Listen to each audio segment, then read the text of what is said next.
Harshberger, and we'll continue Mary Draper Ingles' story. She has just escaped Mrs. Bingham's vicious attack, and after managing to cross the river, she stumbles and crawls on and on. Suddenly, she is confronted with sheer rock-faced cliffs, the New River Palisade Cliffs, or what we locally call the Eggleston Cliffs. She realizes that descending these cliffs is the only way she can continue her journey. Mary said later that that was the very worst day of her long walk to freedom. Not the fear of recapture, nor the hunger, nor the cold, not even Mrs. Bingham's ferocious attack could compare to the terror of climbing down that sheer rock face overlooking the gorge at the New River.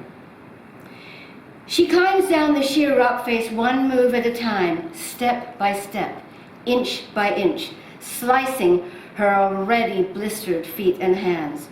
She stares down in terror into the gorge at Eggleston, knowing that one slip will send her crashing down into the New River, which at that point is 100 feet in depth. These ancient cliffs and the gorge are still there, of course, for all to see. Those who know Mary's story are astonished that she could make such a descent and survive.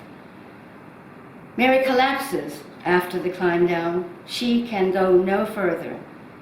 It begins to snow. She knows she will die, and sadly, she is so close to home. Then a miracle happens.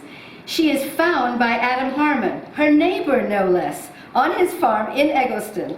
He recognizes weak voice as she calls for help. The Harmon family wrap Mary in blankets and feed her very slowly. They bathe her cut feet and hands and nurse her back from death. Mary persuaded Adam to send a search party to find Mrs. Bingham, and they did find her in an abandoned cabin that she had discovered. There was also food and a fire, and someone had also left a horse. And after a few days of rest, she made her way and was found happily riding the horse and ringing the bell that she had saved.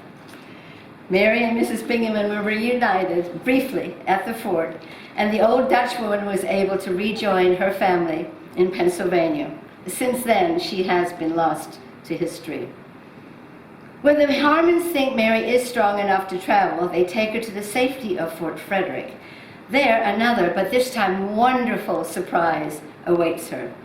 Next week, we'll finish the remarkable story of Mary Draper Ingles' walk to freedom and go on to celebrate our heroine at the festival.